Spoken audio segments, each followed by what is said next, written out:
Welcome to Upstream. I'm Shane Morris.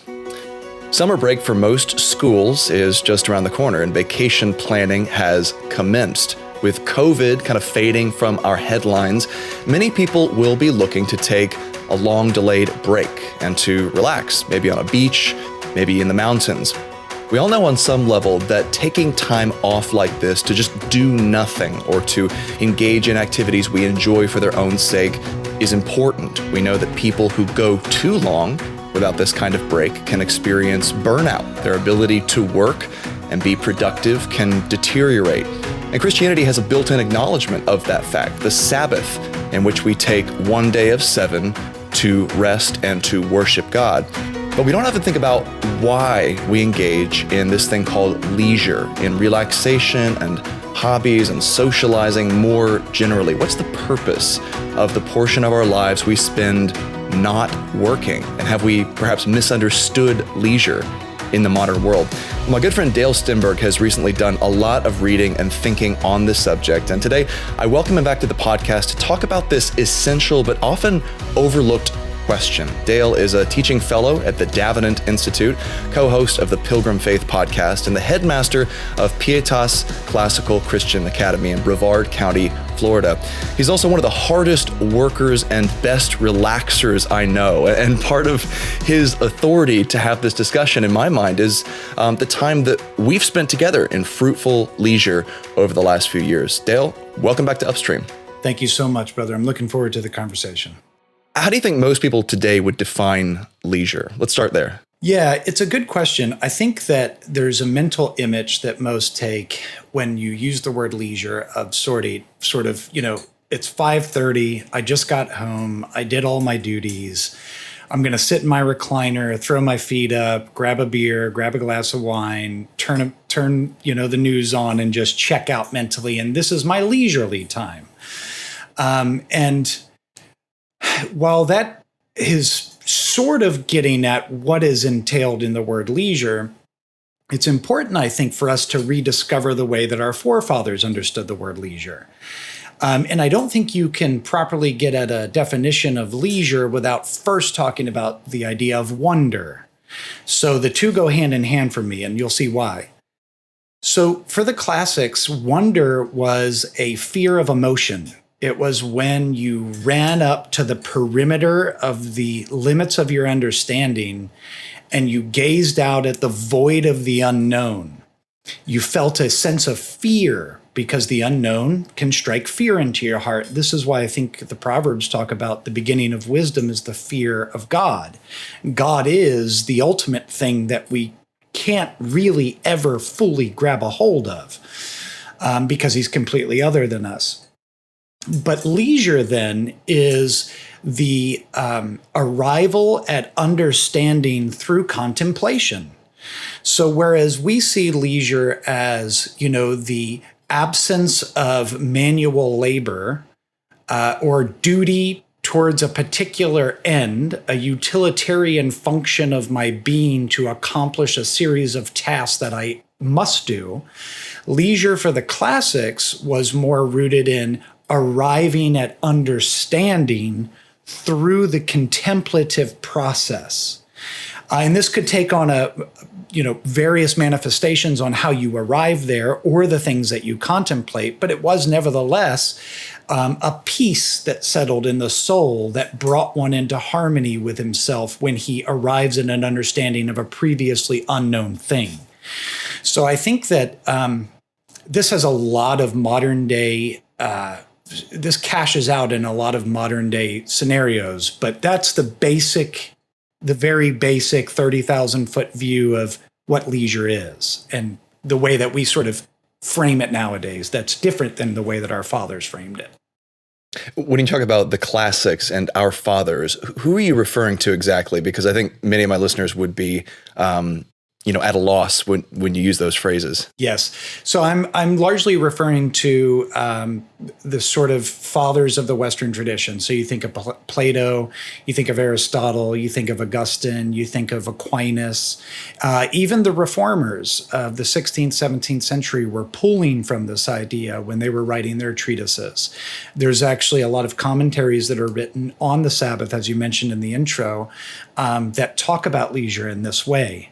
And then in the modern world, there's a lot of individuals that have been recovering this understanding of leisure. One in particular that I've relied heavily on is a man named Joseph Pieper, and we'll talk about him in a minute. But there's this wonderful book written by a guy named James Taylor called Poetic Knowledge that really starts to get at it. And then Pieper develops his understanding of leisure into a separate volume on a theory of festivity, which I'll talk about a little bit through this. But if you know me and anyone knows me, you know I'm a very festive gentleman. There's also a woman named Margarita Mooney that's written about this. And then, of course, the famous philosopher Jacques Maritain has written extensively on this idea of wonder and leisure in the way that we orient ourselves to the world. So that's who I have in mind. Yeah, this is the reason I wanted to have this conversation, Dale, because you've investigated this very deeply in recent days. You've read all these books and these authors who are talking about it.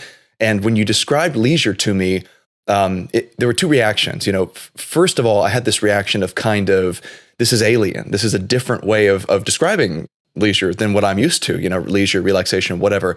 And then the other reaction was sort of a paradoxical resonance with it, right? I understood what you were saying because I think that you and I and another friend of ours named Justin, who I've referred to many times on the podcast, have experienced this in a very instinctive, spontaneous way. So as we have, sat around the fire pit in the backyard during the winter, as we have gone camping on the beach, as we have spent time with our families together and brought them together for gatherings, we have, number one, experienced this spontaneous festivity that I think is what you're referring to, which is one of the highlights of life for me, that fellowship with people who you love and you care about and you enjoy being around and who share your faith. And then the second thing is we've experienced what I would think of as a very targeted and deliberate kind of leisure. It's not the kind of leisure that you have when you get home, you take your pants off and you sit in front of the Xbox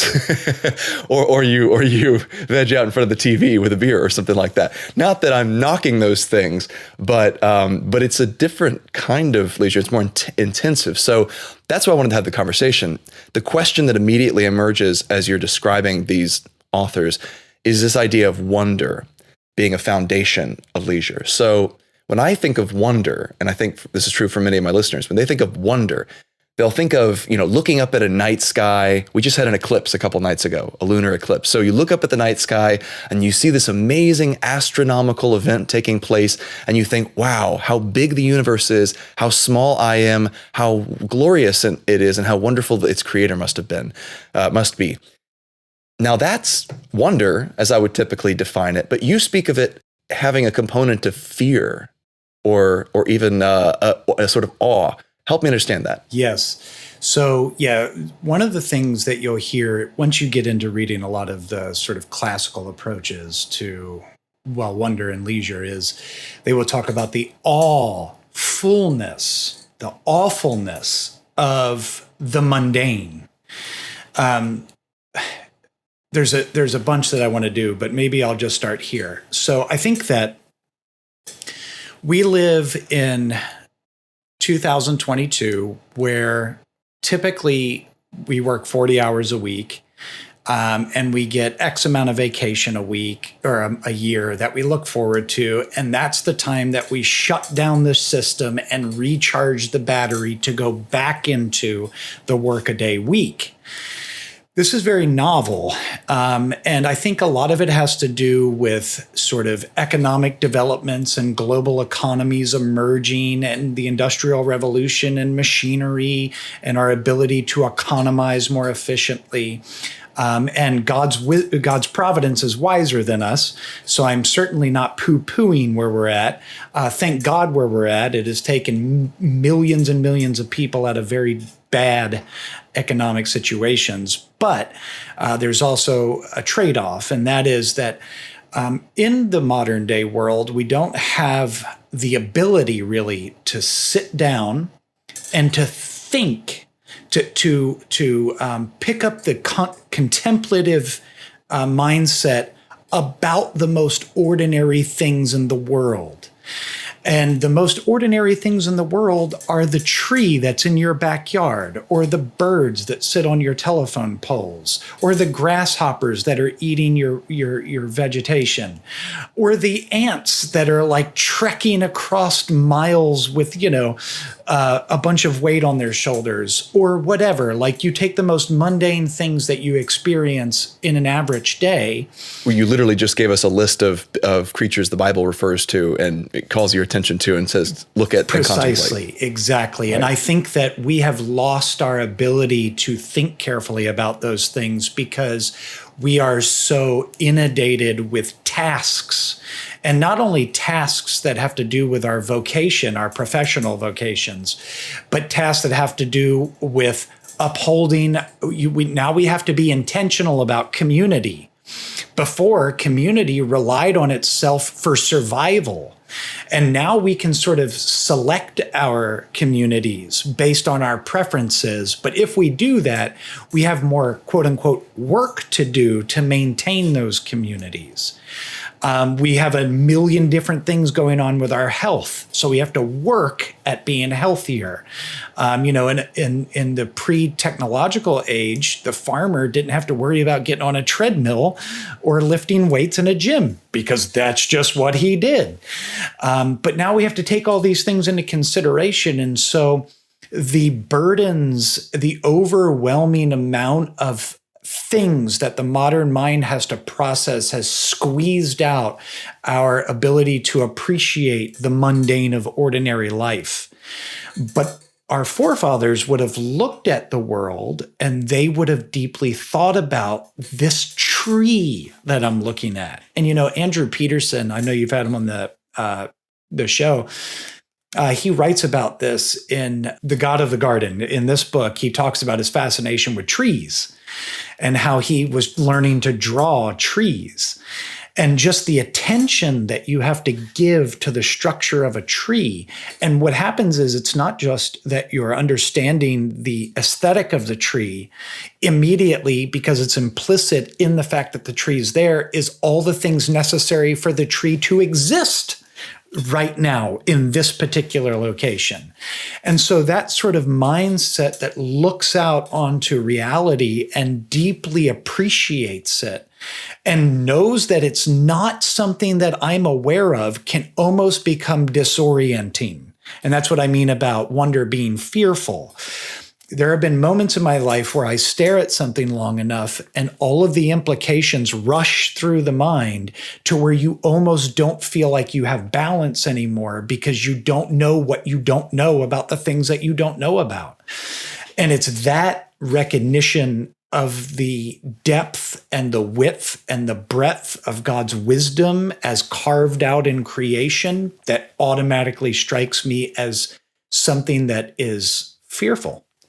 You had a theologian on Pilgrim Faith, and I don't know why his name is slipping my mind. He's an Aquinas scholar, and he talks about the sense of vertigo that actually can take hold. Ryan Hurd, a sense of vertigo that can take hold as you contemplate the being of God and what it means for him to be, utterly different, and try to rise up through the levels of thinking about God that Aquinas lays out.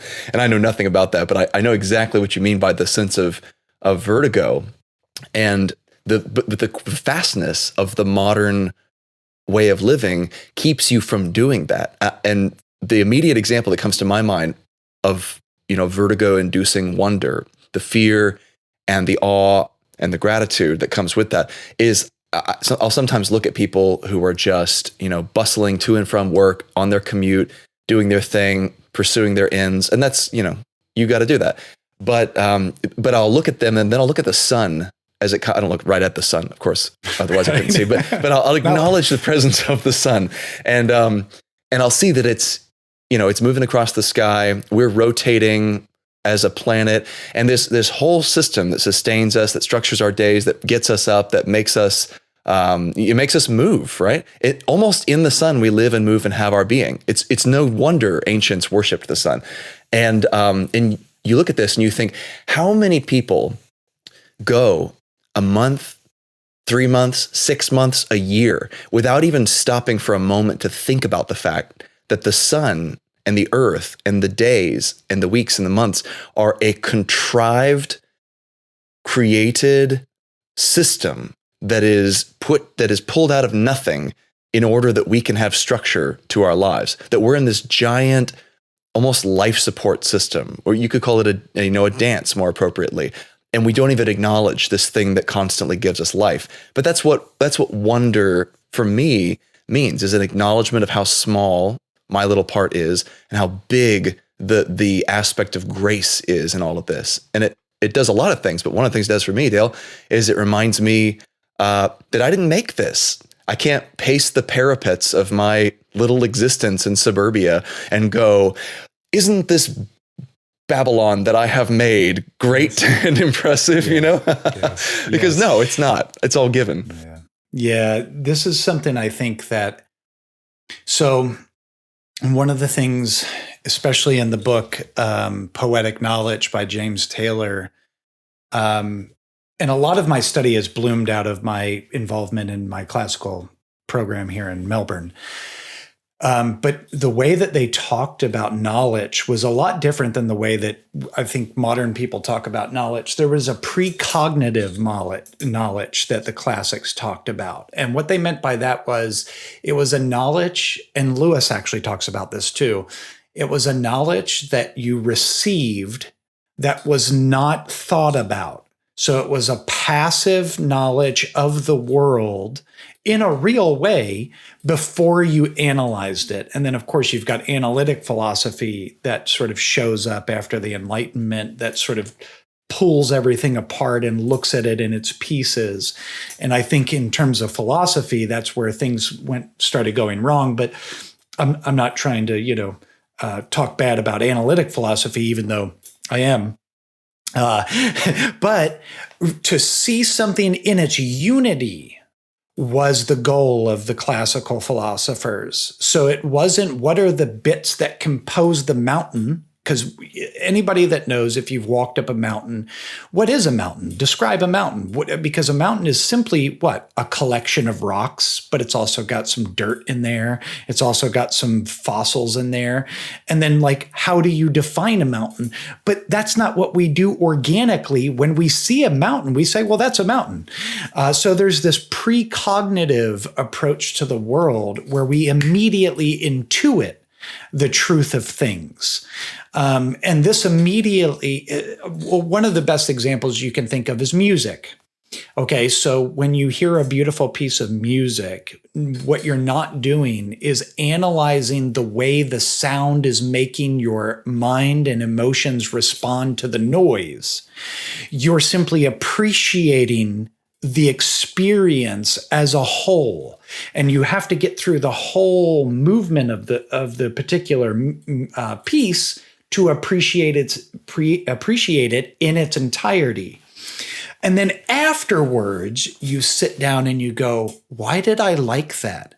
But you are immediately attracted to the beautifulness of the thing upon the initial experience. And Lewis talks about this. He says, when friends gather, and jokes are told, you're not sitting there saying, I'm having a good time because that joke was funny. You're just laughing. So that's the way that human existence is. We just encounter the world, and the world crashes in on our senses and our emotions, and it communicates something true about the entire cosmos to us. And then later, when we reflect upon it and we contemplate it and we arrive at an understanding for that phenomena, is when we find peace and leisure in our souls. And I guess the whole point of this bit of the conversation is to say, I understand why this is an alien way of talking about work and leisure and wonder, because we simply do not have we don't have the proper system to do it anymore. So it takes labor, ironically, to get leisure. So it is a unique situation that the modern mind is in. Do you think there's a corresponding misunderstanding of work and vocation that has helped distort our perception of leisure? Yeah, I do. I think so. Pieper actually talks about. I want to read a quote from. This is from Pieper's book, "The Leisure: The Basis of Culture." Wonderful little book. If you get it, get the Ignatius publication, because it comes with an essay on the philosophical act, which really complements what he says in this. But here's what Pieper says. He says, the tendency to overvalue hard work and the effort of doing something difficult is so deeply rooted that it even infects our notion of love. Why should it be that the average Christian regards loving one's enemy as the most exalted form of love? Principally because it offers an example of a natural bent heroically curbed. The exceptional difficulty, the impossibility, one might also say, of loving one's enemy constitutes the greatness of love. And what does Aquinas say? It is not the difficulty of loving one's enemy that matters when the essence of the merit of doing so is concerned, excepting insofar as the perfection of love wipes out the difficulty. And therefore, if love were to be so perfect that the difficulty vanished altogether, it would be more meritorious still. So what Aquinas is saying there is, and you and I have heard this, I'm sure, and most of your listeners will have heard, do the hard work of loving your enemy. And what Aquinas is saying is, that's actually an imperfect love if you're doing that. If you get to the point where loving your enemy is not hard work, that garners more merit. So I don't actually have to work hard to love my enemy because it's what I actually desire to do. And therefore, that is a bigger virtue than having to labor very hard to love my enemy. And I think the same way about our vocations. We talk about the hard work of being a father, or the hard work of being a church parishioner, or the hard work of our what we get paid to do for a living, or the hard work of a million things. And this is not me saying, suck it up, you shouldn't think it's hard, because life is very hard. I'm not disputing that. What I am saying is that our relationship to work, in whatever you call that, Luther is very good on vocation. Vocation is not merely our calling that produces income. It's me as a dad and a church member and a brother and a cousin and a friend and all of these callings on my life, and a headmaster and whatever. It's not that we shouldn't recognize how difficult the task is. It's when we have an appropriate relationship to our calling that the burden becomes a little bit more light. And now it's not so laborious to carry it out. I think about Paul in Colossians when he says to the slaves, don't work for your master in order to be a people pleaser, but do it unto the glory of God, for that's who you're trying to please. And that mindset, I think, is largely gone, because I know that probably all of us complain about our everyday work life. And I'm not saying that there aren't good reasons to do that. But if we could orient ourselves towards recognizing what God has called us to do in this world and the interconnected implications of what we're doing in this world and how that fits into the grand portrait of God's creative genius for all of history, then perhaps we could appreciate it a little bit more. And we wouldn't have to feel like we're constantly nervous or anxious or depressed or whatever it is about our lives. So it's more of a framing thing than it is a content thing. So given what you just said, the distinction between like labor, work, and leisure, on the other hand, is sort of getting fuzzy in my mind. Help me distinguish between those two classically. So if you'd asked Augustine about the difference between work and leisure, what would he have said? Yeah. Well, I don't know. I don't know what Augustine would have said, but well, maybe I can start to get at something Augustine would have said. All right, so fair enough, because this was very foggy in my mind too. Here's what I think is the primary distinction. Labor is utilitarian. I do this because I need this to happen. Leisure is doing the thing for the pure enjoyment of the experience of doing the thing. Okay? So we need to have labor. We cannot live in the world without labor. So this is not me saying labor is bad. This is me saying that if you can find delight in doing your job because you understand that it has a larger meaning in God's redemptive purposes, then perhaps the utilitarian edge is sort of blunted a little, and you can find a deeper satisfaction in your calling. But you can find leisure in your labor. I just don't think that you can never labor to leisure. Leisure is me sitting around and enjoying cooking dinner for the sake of cooking dinner. There's a utilitarian function there. I have to cook dinner because I have to eat and my children have to eat. So that's the labor part of it. But I can enjoy the craft of cooking dinner for the mere sake of the craft of cooking dinner. And what a lot of these guys would talk about this in the context of is education. Knowledge for the sake of knowledge was leisure. Knowledge to get whatever I can out of it for some external purpose that is not immediately connected to the body of knowledge that I'm studying, that was labor. And once you pass into that field, you're doing labor, and that's okay. Do labor.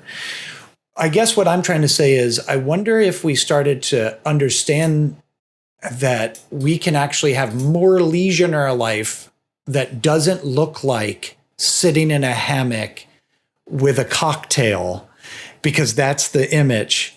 And we can learn to find leisure in our every single day experience of reality. Then perhaps we could lower, number one, we could come into more appreciation of what God has done. But number two, maybe we could lower some of our anxious sort of firings. It sounds to me like leisure is very closely aligned with just enjoying something in life for its own sake as an end without any sort of utilitarian purpose beyond that. So like the biggest example that comes to my mind as a dad is, when I get home from somewhere and my kids run up and I just, scoop them up and I'm laughing, they're laughing, they're screaming and squealing and stuff. And that's just like, we're enjoying each other for the sake of each other. I'm not thinking during that exchange, oh yes, this is my child. This is the person who will carry on my legacy and will, keep my name alive. I'm not thinking in utilitarian terms at all. I don't have a purpose for the kid in mind. I have the kid in mind. I have Peter or Elijah or Astrid or pretty soon Aubrey in mind, and I'm enjoying them for their own sake. And so you're saying that work and leisure are difficult to distinguish in some instances because they bleed into each other, because there is like an enjoying of work for its own sake. There's that saying, I don't know who said it first, but do something you love and you'll never work a day in your life. Obviously, I'm not against hard work. You're not against hard work, and you're not against doing things that are not pleasant, right? There are lots of jobs out there that the enjoyment factor in and of itself is going to be limited because it is such a utilitarian job, right? I'm sure there's somebody out there who just really enjoys processing sewage, but yes, at the end of the day, not the majority, right? I don't think that's a job that most people would look at and say, yes, that's what I want to do.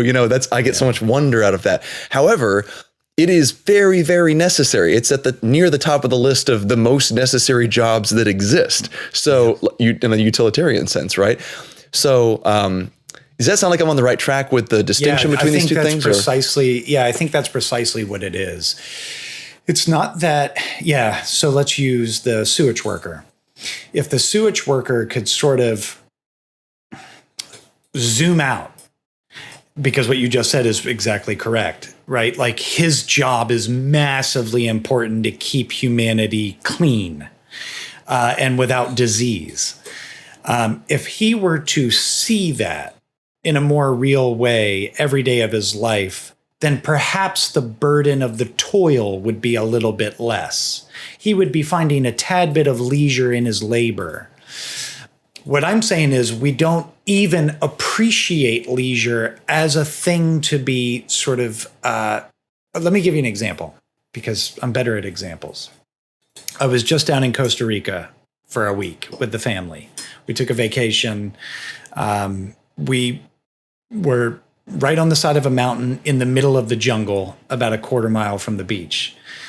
In the mornings, you walk outside and you hear the insects playing their instruments, you hear the birds singing their songs, and you hear the howler monkeys just going bonkers. There was a house right down, probably 75 to 100 yards down the mountain from us. But you would hear the voices rise up the mountain in the morning. They would just be talking, because they lived there, they would just be talking about their day. And I would be trying to be leisurely. And so human voices, in my mind, denoted the absence of tranquility and peace and leisure because I'm escaping the hustle and bustle of the life that I came from. I came here to unplug and relax. I did not come here to hear other humans, right? And it was almost like a deep rebuke from God that I felt in my conscience, where it was like, human beings are the very good of creation. Everything was created and it was good, but we are the pinnacle of in other words, the voice of those humans was the most beautiful sound in the forest. It was the height of God's creative genius reaching my ears. And I should have poured out thankfulness for that person right there, because that is an image bearer of God. If we take this into our vocations and we take this into our everyday life, then we can start to process human beings as not just that grumpy CVS worker or that person right there that's dropping the Amazon delivery guy that tossed my package a little too roughly, but we can see them as the pinnacle of creation because we are contemplating what has been created and we're experiencing the pinnacle of creation. And the sewage worker guy can find delight in his work because he is providing a service that makes the image bearers of God's life easier. And so that's what I mean. It's not a content thing, it's a framing thing. How do we think about our life in general? Are we appreciating what we ought to appreciate? And do we find contentment in what God has given us to do in this world, in this small little tiny, fingernail scratch on an infinite chalkboard existence? Are we doing that well? And are we doing it with contentment? I wonder if part of this, Dale, is that we have to de-utilitarize or de-utilize our thinking toward life and each other, because we have this hyper-utilitarian way of looking at everything and everyone to the point where even our leisure becomes, like you said, a chance to recharge. Why? So we can be better at our work later. That's not false. That's something that's true. It happens when you relax, but that's not the reason or the primary reason you do it. And when you walk into CVS or something, our mutual friend, your co-host on the Pilgrim Faith podcast, Joseph Minnick, recently posted something on Twitter or Facebook to the effect of, a part of the Christian calling is to learn to see human beings as the wonder that they are, to walk into a CVS or a gas station or something, and to look at the cashier and say, this person is not just an instrument which I will use once to obtain the Coke or whatever that I have and the tank of gas that I have bought. Coca-Cola, of course. Right. Yeah, right. Coca-Cola. Yes, my friend. Yes. The person before me is the wonder of the universe. This is a son or daughter of the Almighty. This is a fallen, depraved, and broken but vice regent of the King of Kings, a king or queen in their own right. And I should treat them, even in our brief exchange, even if we never see each other again, with a sense of wonder that recognizes the awfulness, the awesomeness, the incredible nature of the creature before me. And that's where utility and leisure begin to mix. And I wonder, tell me what you think about this, but I wonder if utility and leisure are so intertwined that it is actually wrong to engage in any sort of utilitarian activity without at least some recognition of the leisure aspect. Defining leisure in this way, that it's a recognition of the thing in itself. Yeah, I would want to be very careful to say wrong, because I think it's almost impossible. So I'm not saying that it can't be done. We really do need to recover this understanding of leisure for the modern age, and then work hard, ironically enough, at implementing it. But I don't know if it's wrong to not accomplish that. And here's why. I think that, you and I, Shane, we were born in America, and we inherited a whole structure of civilization. We inherited a system of law. We inherited, parents and genetic material and predispositions. We inherited a particular geographical location within America. We inherited neighbors. In a lot of ways, we've been handed this condition that we can no longer feel leisure. And so I want to be very careful to say, if you're not experiencing genuine leisure, I get it, because nobody really is. And there's a lot of internal discourse that one, I think, has to go through if they're going to convince themselves that, number one, they deserve it. Because we have again, I want to be careful, because this is not me saying anything, bad about capitalism. I'm a capitalist. I love capitalism. But we have a capitalistic economic system that has developed, wherein people really view the goal of their life as becoming cogs in the corporate wheel in order to supply goods or services that are demanded by a populace that has been conditioned to find the good American life in consuming whatever. And we just popped into this scene.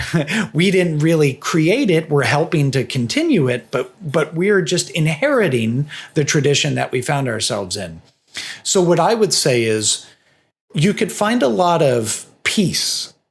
Listen, our lives are marked by, especially since COVID, especially since 2020, our lives are marked by stress and increasing. You just did a recent podcast about this, and you've done several on mental health. And I thank you for that, brother, because it's something that evangelicals need to be talking about more.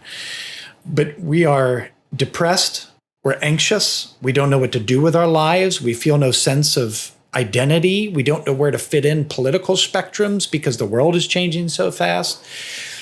And what I think the classic tradition gives us in its understanding of leisure is the tools, at least, not the ability, but at least the tools to step back and reorient and sit down for 5 minutes and watch the squirrel run on your telephone line, or look at the tree and think about the tree and get back to a more contemplative life. Now, I understand how hard this is to do in isolation. So one thing I want to say, and then I'll stop rambling, I'm sorry, is that this can be accomplished, as you began your show talking about, with friends. So I think that friendship is one of the most important components of retrieving an understanding of leisure. Because leisure cannot, in some respects, be achieved through mere effort of the will. A leisure must be received. It is moments where you passively receive the awareness of that thing that is so special, and later you will analyze it. And we've all had those moments. But in friendships, we can share those experiences. And in some sense, and you and I and Justin have experienced this, we all are helping one another, just like it's further up and further in. Like the discourse becomes like, oh my goodness, I never understood that. Oh, you just said blah, blah, blah. And then you are arriving at understanding through contemplation, and there is a peace in the soul. It's some of the sweetest memories you'll ever have. Why? Because you are having a leisurely moment. So a moment of wonder and contemplation and perception of things as they really are. The conversation we've had so far is so fast and so packed with propositions about the nature of work and the nature of leisure. I can imagine a listener just going, this is cool, this is great, but I have no idea how this actually should make my life look different. So let's say, let's give an example. There's someone who is planning a vacation to the beach with their family. It's been a hard year. There's been all this work. There's been all this stress. Everyone's frazzled and burned out. And there's just sort of this idea that we're going to get away to this destination. I mean, you just did this. We're going to get away to this destination for a week, and we're going to relax, and we're going to sit around, and we're going to enjoy each other's fellowship, and we're going to, catch some sun, maybe try to surf, whatever. And that is going to be good for us. But now I'm worried, because I listened to Shane and Dale talk on the podcast, that maybe what I'm doing is not classical leisure. It's not something that Augustine or Aquinas and all of them would have approved of. How do you know that you're not misconstruing leisure? Yeah, that's a good question. Well, I would say number one, don't worry too much about it.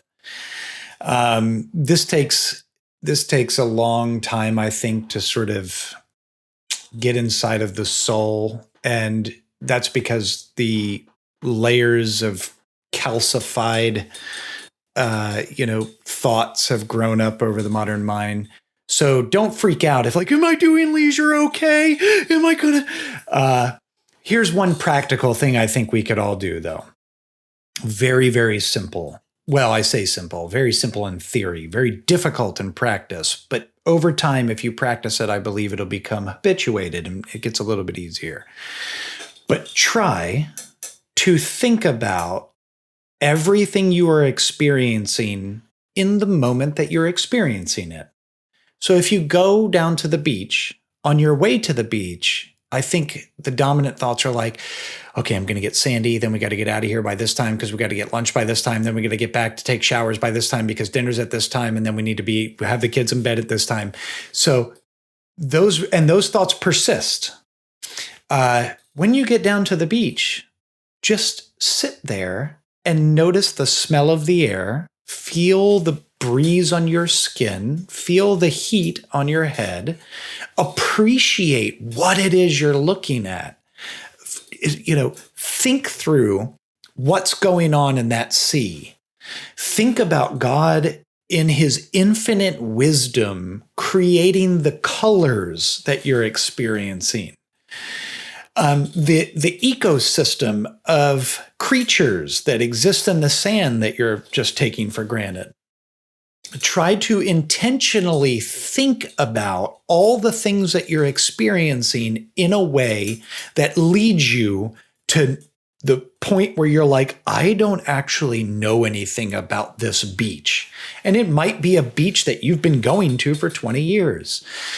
But when you habituate that, when you constantly are looking at things and deeply, fully appreciating the significance that they are here, and I am here, and at this point in God's providence, I am experiencing these things for a reason, and they mean something, then I think that you will find yourself in a much more serene state.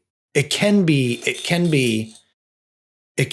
sort of, sometimes you can get disoriented, like, oh my goodness, like what is all of this stuff? But I think that a deep appreciation of the world that God has given us is just one of the ways that we can chill. Not looking for the end of whatever, not trying to think about the next move you have to make, not thinking about, all the implications of little Johnny cheating on his test scores last week and how I'm going to strategize about doing the thing so he doesn't end up becoming a murderer, or whatever parents do when they encounter things in their life, but fully finding yourself in the moment and appreciating it for what it is. I think that is a very simple way to just begin looking at your vacations or your moments throughout the day of leisure. So you might even begin saying to yourself things along the lines of, well, when I consider all this, what is man that you are mindful of him, and the son of man that you cared for him? It's the sense of apprehension of God's enormous providence, grace, and goodness to us. And it mirrors the way Jesus himself speaks to those who are worried, those who are captive to all of the concerns of life. What we'll eat, what we'll wear, how we'll get our money, who will keep us alive. He says, just stop and look at that flower for a while. Just stop and look at that bird, okay? Yes. They're not worried about anything, but God gives them what they need. God is capable, more than capable, of giving you, who are worth much more than the flowers and the birds, what you need. So this is like this rhythm, this process. What Jesus is describing there is a type of leisure. It's a move that reorients you to God's own sovereignty and being. And this is this leads right into the next question I wanted to ask. So I'm glad you went there, Dale. And that is, what does, leisure understood this way have to do with God himself, with our relationship with him? And then how does it relate to, because I brought this in the beginning, how does it relate to the Sabbath and that maintenance of rest throughout the week? Yeah, great question. We could go a million different ways with this, but I'll try to clip it. So, okay, yes, God shows us the pattern of labor in creation. He works for 6 days and he rests. And what does he do when he rests? We know that God doesn't really, quote unquote, rest. That's anthropomorphic language for us to understand, because we're creatures made in the image that understand rest in an analogical way to God. All the qualifiers out there, just so I don't get in trouble with anybody who's like, what is he going to say about rest? So what God is showing us in that sort of algorithm of creation, I think, is this. When he rests, what does he do? He looks back at the things that have been made and he declares a qualitative statement over the things that have been made. That thing is good. That thing is very good. So God is showing us what rest means. It's not the cease of motion. It's the contemplation of the good and the very good that's created. Fast forward several thousand years and you got Jesus. Jesus comes onto the scene and Jesus dies, and then Jesus is resurrected. With the resurrection of Jesus, we get the inauguration of a new creation. And that's why Christians today meet on Sunday to celebrate the resurrection of Jesus, and we call it the Lord's Day. Because now it's a looking back at what Jesus has done in his resurrection for the new creation.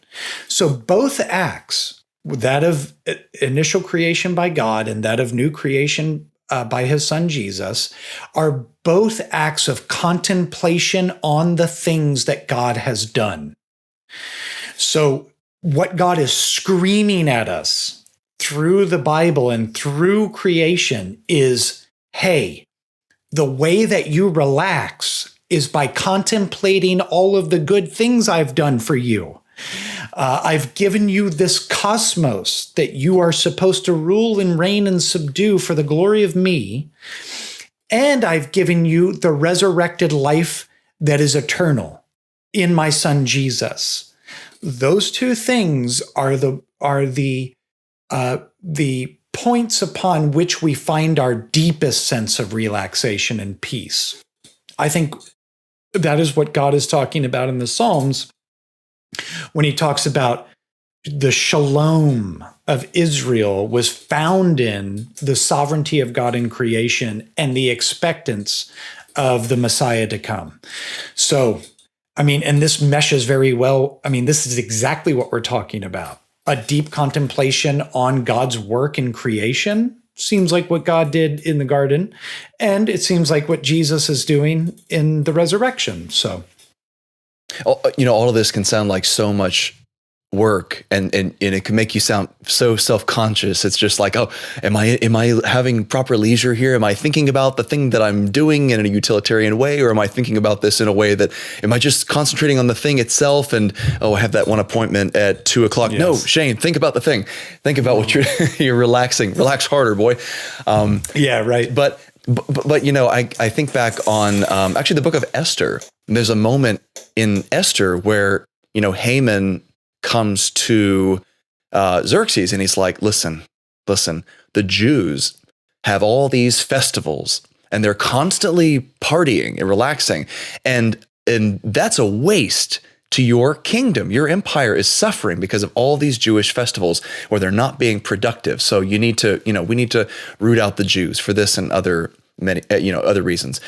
And I am arrested by the sense that God in the Mosaic Law instituted these constant festivals, remembrances, feasts, occasions, in addition to the weekly occasion where they mimic God in the act of creation, to do exactly that. Is it fair to look at the Jewish calendar, and then, of course, the Christian calendar that has developed after the institution of the New Covenant, as centered around leisure, or is that like not understanding what it's about? I think that, so you're getting into, and this could be a whole nother podcast, but you're getting into festivals. And I think that the two are linked. And I think that we would start at the Lord's Supper as the highest archetype of a festivity and then move down into what it means to sort of mimic that in our everyday life, which is what I think Israel was doing as types and shadows of the celebration of the new covenant in Christ, which is the sacrament of the Lord's Supper. Yes. So I think that being intentional, I was joking with a friend, maybe it was you, where I said, I'm going to start throwing being alive parties, where I'm just going to invite people over and I'm like, you're alive. Isn't that amazing? Like, you have eyeballs that can see things. That's crazy, right? Because I think that we take for granted how amazing it is that we're alive. Existence is life, and God is eternal life, and he has donated that life to us. That's a pretty amazing thing to think about. And we find the highest expression of God giving us life in the supper. And so, yes, I think go out and party is really what I want to say. Go out and party, and when you party, celebrate the fact that being is here. And that's really all parties are. If you think about it, like, what do we celebrate? We celebrate what? Birthdays. That's a party of a being. We celebrate Christmas. That's the party of the incarnation of Jesus's being. We celebrate Easter. We celebrate throughout the year, and even Israel's life, it was always a reflection on what God has done to sustain people. And people are alive. So when we gather together and we sit down and we eat food, it's a deep reminder that God has provided the thing that we need to exist being. When we take a drink, we're reminded that God has given us the thing that we can use to enjoy being. When we have conversations, we're reminded of the goodness of God to us in giving us community to celebrate being with. So festivity is deeply linked with leisure, precisely because it's ironically, passively, and not consciously received as an appreciation of those things that we take for granted. And it's only later that we sit back and we go, that was a good party. Well, why? Well, I really talked to Joe this time about blah, blah, blah, blah, blah, blah, blah. And we just had a great conversation. It's like, that's a good party, you know? So we're sharing in this phenomena of God donating his existence to us. And we're like using the things that he has given us to uphold and celebrate that existence as a common medium to talk about our existences together. And that's really cool. So go out and live a wonderful, leisurely party life. That's going to be Headmaster Dale's motto for the kids. I mean, what you've said is so beautiful, and it's so compelling, and it sounds amazing in the abstract. And I've tried to, I totally agree, and I've tried to pull this conversation toward like a practical application, because everything has to be utilitarian, right? We have to have a purpose for everything. But I'm just imagining, you know, here I am. We just had the Wilberforce weekend at with the Colson Center here in Orlando last week. I'm at the end of day 12 of work here without a weekend. Okay. And as soon as we're done with this, I'm going to go downstairs. My wife is home now. She was picking up the kids from a party or something. And we're going to veg on the couch and we're going to watch TV. How does that desire to just stop doing things and just passively receive something because it feels good, how does that fit into this higher and holier and more informed conception of leisure? Yeah. So rest is, right. This is a good question, Shane. I'm glad that you're pushing me.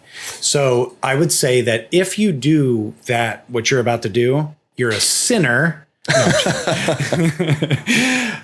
yeah, of course. Like at the end of, and you and I have had these conversations at length, but at the end of the day, like when you're done your duty and you've put all the work in, to sit down and chill out and unplug the brain feels very good. And it's precisely because you're not only a spiritual being, you're a physical being, that you are designed by God in his wisdom to recharge. You have to recharge. And if you don't, you will die. You will literally die if you don't like get enough rest and get enough water and get enough food and get enough just like, I can't do that thing, you know? So yes, you shouldn't be too concerned about like relaxing at the end of your work week or your work day and going, am I actually leisuring? No, just appreciate the fact that your labors are done. But also, I think what will happen is when you start to look at your labor as caught up into a grand scheme of God's providence that not only benefits you and your family, but actually everyone else, because of the way that it's designed, you can actually draw some contentment and satisfaction from that. And that's really what I'm pointing to. And you can rest better when you're content. And there have been many weeks, there have been many months, especially over the last couple of years, where I just don't feel content because I don't feel like I've given it enough, even though everyone in my life is like, you're giving it enough. And it's like 9:30 and I feel bad for even like looking at the TV if there's like a book on my counter that's staring at me like, you have to read me. Don't you know you have to read me? And I'm like, oh. And sometimes it's like, whatever, I don't care. I'm going to lay down and I'm not going to do anything. And those are important. Those are important moments. So don't jujitsu leisure to become labor. Let leisure be what it is and just recognize that, again, you're born into a situation that really practicing leisure is foreign to us. So it's okay. It's okay. Get your rest where you can. Please, for the love of God, right. Do that. Yeah, right. Okay, Dale, so this has been a marvelous conversation, very informative, very thought-provoking. You mentioned a number of books. And if there's someone listening who wants to dig deeper into this and find out more, tell them about what they should read and how they should read it and in what order they should read it. Okay, sure. It depends on where you're coming from. I'm sort of like steeped in the classical tradition because of what I do for a living. So there are some categories that might be out of balance with some of these books, but I think that Joseph Pieper is very accessible.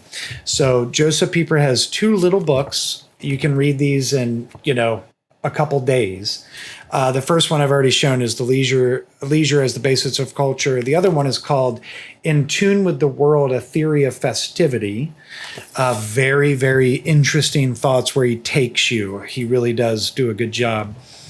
Another one that's interesting is called Poetic Knowledge. I've mentioned this a couple times, by James Taylor. And what James does in this book is give a very thorough investigation into, it's basically epistemology. It's not all an epistemological book, and I bet if he heard me say that, he'd be like, no, it's not, but it is. But it's how you know things, like we were talking about earlier, this sort of precognitive appreciation of the passive stimuli that we receive from the world. And then this is a very good book, The Love of Learning, 7 Dialogues on the Liberal Arts. The liberal arts tradition was very big on wonder and leisure. So like if you get involved in this, find yourself constantly finding footnotes or whatever to the liberal arts tradition. And then this one's a tad more difficult because you need certain philosophical categories to go in. But I think that, your average reader of theology and philosophy could get along. But this is Jacques Maritain, Education at a Crossroads, and he does a good job of pointing to our inability to really understand and appreciate leisure. And last little comment I'll make is a fun little tidbit here. Leisure, the English word leisure, comes from the Latin scole, which means leisure. The English word school that we get comes from the Latin scole, which means leisure. So school comes from, etymologically, the Latin word that meant leisure. So I'm guessing there are quite a few students out there who would not agree with that association. Right, exactly. And we should force them to nowadays, brother. No, but those are some resources. There's a ton out there, and it's just in the Protestant Reformation tradition. So you might come across these terms frequently if you're reading any of the primary sources from the Reformation, post-Reformation theological treatises. So. Okay, last question. I've had you on the show a couple of times here, and each time I've asked you, but where can my listeners go to find out more about your work and the projects that you're involved in? Yeah, so you can head over to the davenantinstitute.org. Joe and I, Joseph Minnick and I, produce a weekly podcast called Pilgrim Faith. You can catch that on everything, all the podcast catchers. We also have YouTube videos that are posted on the Davenant Institute YouTube page. And then we have been laboring pretty hard to put together a classical program here in Brevard County, and we are successfully growing.